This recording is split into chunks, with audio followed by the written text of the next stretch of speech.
Em 24 de fevereiro, o presidente russo Vladimir Putin anunciou uma operação militar especial na Ucrânia para, nas palavras dele, desmilitarizar e desnazificar o país vizinho. Basicamente, depois de meses negando que tivesse qualquer intenção, o Putin invadiu a Ucrânia.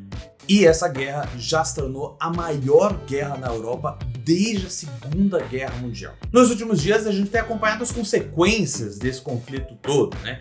Isso vai desde as respostas e as sanções dos países ocidentais, incluindo os Estados Unidos e a Europa, até os refugiados ucranianos fugindo da guerra, enquanto o exército do país deles tenta parar aí o avanço russo. Mas essa guerra não começou agora, ela já estava cozinhando pelo menos desde a metade do século passado. Então quer entender por que o Putin invadiu a Ucrânia? Vem comigo que eu te explico.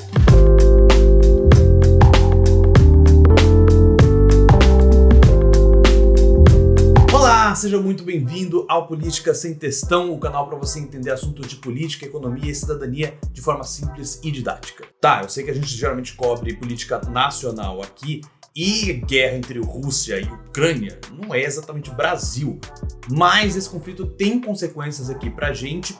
E como a gente tá falando de geopolítica internacional, eu acho que tá valendo. Então, se você gostou do tema, já não esquece de deixar o seu like aqui embaixo e se inscrever no canal para apoiar o nosso trabalho e também para ajudar a divulgar e não perder os próximos vídeos que a gente postar, beleza? Mas vamos lá, o que tá rolando na Ucrânia e por que o Putin decidiu invadir agora? Assim, é claro que a situação ali na Ucrânia é muito mais complexa, tem vários fatores que envolvem esse conflito todo. Mas tem alguns principais e é isso que eu vou listar aqui. O primeiro ponto é histórico e cultural, porque russos e ucranianos são considerados por especialistas como povos irmãos. Segundo historiadores, o primeiro povo russo era chamado de Rus de Kiev. Uma parte desse povo migrou para a região onde fica a capital da Rússia, Moscou, hoje em dia. A outra parte acabou ficando em Kiev, que hoje é a capital da Ucrânia. Então, de certa forma, o ancestral comum dos russos são os ucranianos. Mas a ligação entre esses dois países não terminou por aí, porque a Ucrânia sempre teve uma relação relativamente próxima com os russos. E em certos momentos essa relação era até meio próxima demais. Tipo, quando a Ucrânia era dominada pelos russos. Então, já ouviu falar do Império Russo, os czares e tal? Pois é, a Ucrânia era dominada pelo Império Russo e isso aconteceu ali entre o século XVIII até 1917, quando aconteceu a Revolução Russa, também chamada de Revolução Bolchevique. Basicamente foi essa revolução que derrubou o Império Russo e instalou uma República Soviética na Rússia. A Ucrânia até aproveitou, esse caos todo para se tornar independente da Rússia. Mas essa independência não durou muita coisa. Isso porque, alguns anos depois, foi criada a União das Repúblicas Socialistas Soviéticas, ou a União Soviética, e a Ucrânia foi um dos primeiros países anexados por esse gigante que estava nascendo no leste da Europa. A Ucrânia só voltaria a ser independente da Rússia, junto com mais outras 10 nações, lá em 1991, quando a União Soviética caiu. Mas, segundo especialistas, se tinha alguém que não gostou de ver a Rússia perder toda a sua glória, essa pessoa era Vladimir Putin. O argumento que é mais ligado aos Estados Unidos é de que, na verdade, os planos do Putin é de expandir as fronteiras da Rússia ao que uma vez foi o Império Russo e a União Soviética, ou seja, tomar as repúblicas ali do leste europeu para si, para formar um grande território do Império Russo. Esse argumento aí, políticos americanos e também especialistas em relações internacionais, pessoas que estudam as relações internacionais, usam muito e desde o começo, aí, desde a emergência do Putin à frente da Rússia, tá? Ou seja, na real, o que o Putin quer é manter um certo controle e influência sobre as ex-repúblicas soviéticas. O problema é que ele não tem tido muito sucesso nisso. E é nesse ponto que a gente tem que falar de duas organizações diferentes, a União Europeia e a OTAN. Para quem não conhece, a União Europeia é um bloco econômico que inclui, como o próprio nome já diz, as principais economias da Europa.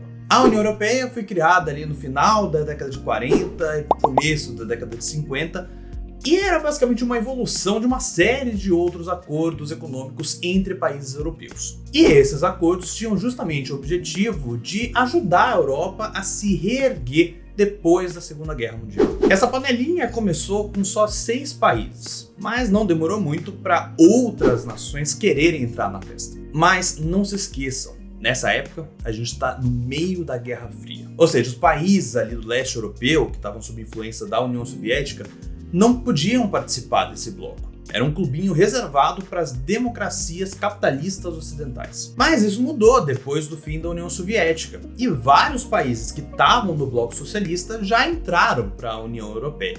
E é claro que o Putin ficou bem Putin com isso. E foi inclusive o interesse da Ucrânia em entrar para a União Europeia que acabou acirrando esse conflito de interesse com os russos. Ali por volta de 2013, o governo ucraniano começou a conversar com a União Europeia para deixar de ser só um parceiro comercial e se tornar efetivamente um membro do bloco econômico. Mas o Putin resolveu interferir, indo conversar com o presidente da Ucrânia na época, que era o Viktor Yanukovych, que era mais próximo dos russos do que da União Europeia. E olha só, depois dessa conversa, as negociações pararam. O problema pro Yanukovych é que era uma minoria que queria continuar sob a influência da Rússia. A maioria do país queria entrar para a União Europeia. Então, entre o final de 2013 e o começo de 2014, começaram uma série de protestos que ficou conhecido como o movimento Euromaidan, em referência à praça principal de Kiev, de protestantes a favor da entrada na zona do euro. O Yanukovych estava tendo dificuldade para dispersar esses protestos. E aí chegou uma hora que ele autorizou a polícia a usar armas letais contra os protestantes. É estimado que pelo menos 100 pessoas morreram por conta disso. Mas em vez de acabar com os protestos, isso só serviu para derrubar ainda mais a popularidade do Yanukovych, que já era muito baixa. Então chegou uma hora que ele não aguentou mais. Ele fugiu para a Rússia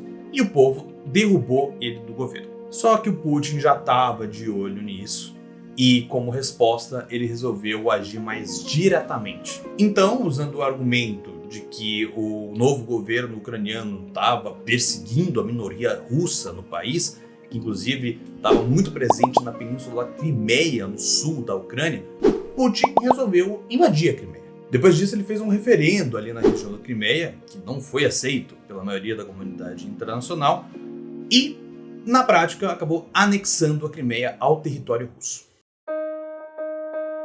Beleza, entenderam essa parte?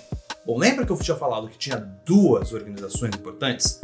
Bom, a segunda é a OTAN, e inclusive ela está mais ainda relacionada ao conflito de agora. Bom, enquanto a União Europeia é um bloco econômico formado por países europeus, a OTAN, ou a Organização do Tratado do Atlântico Norte, é uma aliança militar de defesa liderada pelos Estados Unidos. Ela foi criada lá em 1949 e tinha como objetivo fazer frente ao crescimento frequente ali da União Soviética e justamente evitar que outros países, além dos países do leste europeu, acabassem entrando para o bloco socialista. Inclusive, isso fez a União Soviética criar o próprio tratado militar, que é o Pacto de Varsóvia, justamente para equivaler à OTAN. Mas, diferente do Pacto de Varsóvia, que acabou junto com a União Soviética, a OTAN se manteve firme e forte.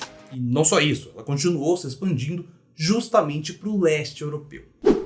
Na visão da Rússia, foi o argumento que a Rússia usou, inclusive, para começar a escalada militar, é de que a OTAN, que é a Aliança Militar do Ocidente, liderada pelos Estados Unidos, mas que conta com a maior parte dos países da Europa Central e alguns países do leste europeu, estaria indo demais para o leste, estaria fazendo com que a Rússia fosse asfixiada aí militarmente pelos Estados Unidos, principalmente, porque a OTAN seria só uma ferramenta dos Estados Unidos para ameaçar a Rússia aí.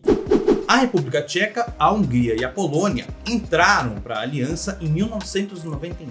Desde então, a Estônia, a Letônia e a Lituânia, que são ex-repúblicas soviéticas, além de vários outros países, também entraram para a aliança. Ou seja, agora a OTAN estava literalmente fazendo fronteira com a Rússia. E, pelo menos na visão do Putin, Com essa aproximação da Ucrânia do Ocidente, era só questão de tempo até ela ser convidada para entrar para a OTAN também. E basicamente, depois de perder 3 ex-países soviéticos, o Putin resolveu dar um basta nessa história.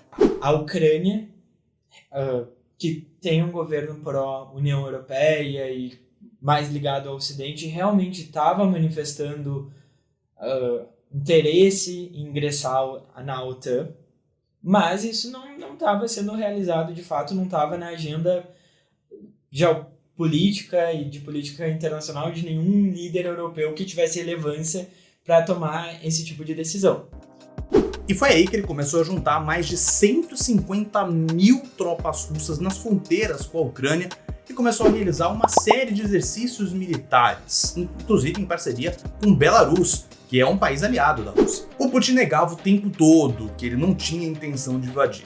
Mas, como a gente já sabe, não demorou muito para isso acontecer. Depois da invasão da Crimeia, alguns separatistas pró-Rússia tomaram controle de 2 regiões no extremo leste da Ucrânia, que são chamadas de Donetsk e Luhansk, que é uma região ao todo chama Donbas. Ou seja, em essência, desde 2014 a Ucrânia está numa guerra civil nessas 2 províncias. No discurso em que ele anunciou a invasão, o Putin disse que reconhecia a independência dessas 2 províncias e que ia mandar tropas russas ali para a região para manter a paz. Mas é claro que ele não parou por ali. Na verdade, ele nem bateu muito no ponto da OTAN no discurso em que ele falou para o mundo inteiro que estava considerando ali como independente as províncias rebeldes da Ucrânia, ou no discurso em que ele realmente anunciou para o mundo que ia fazer aí esse exercício militar, essa missão aí especial do exército russo. Ele diz que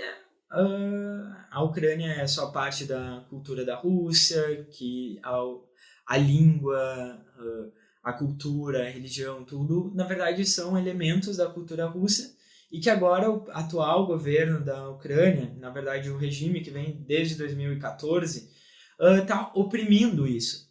Eles não só fazendo genocídio com a minoria étnica russa, como também tendo planos de acabar com a língua russa no território ucraniano, por exemplo. Várias cidades pela Ucrânia estão sendo bombardeadas direto.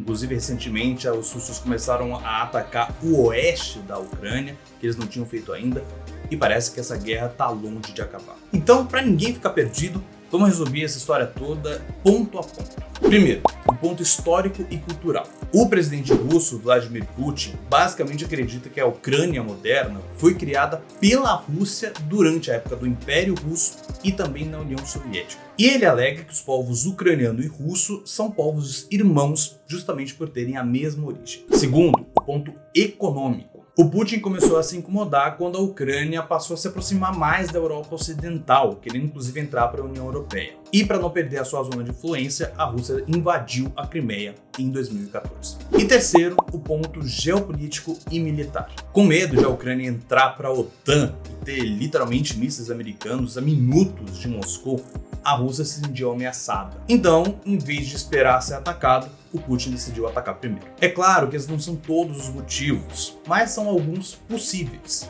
Afinal de contas, eu não sei ler mentes. E eu também não sou o Putin para saber o que está acontecendo na cabeça dele. É como eu falei no começo, é um assunto muito complexo com várias nuances. Talvez a gente nunca saiba os verdadeiros motivos para essa guerra ter acontecido. Mas, com certeza, a gente vai assistir a como tudo isso vai terminar. Pelo menos vamos torcer para que esse sofrimento acabe logo e da melhor maneira possível. Afinal de contas, qualquer guerra só é prejudicial para toda a sociedade.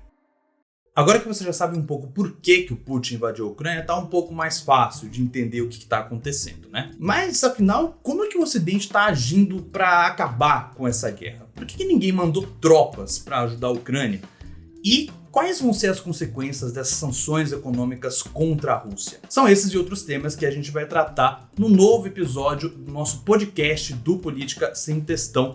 Logo, logo ele vai estar disponível para você ouvir tanto no Spotify quanto no Google Podcasts. Se você ficou com alguma dúvida aí sobre o assunto do vídeo de hoje, ou simplesmente quer abrir uma discussão aí sobre esse assunto, Fica à vontade para escrever aí embaixo nos comentários. Se você ainda não deu like, agora é a hora, deixa o seu joinha aqui embaixo, não se esqueça de se inscrever no canal, também ativar o sininho para não perder as notificações, né, dos nossos próximos vídeos. E ajuda a compartilhar aí o vídeo para os seus amigos, para os seus familiares, que podem estar um pouco perdidos aí sobre essa guerra na Ucrânia. E se você tiver alguma sugestão de tema pra gente, pode deixar aí embaixo nos comentários, ou se você preferir, pode mandar um e-mail para politicasemtestão@gmail.com. Então é isso, muito obrigado por assistir até aqui e a gente se vê na próxima. Tchau, tchau!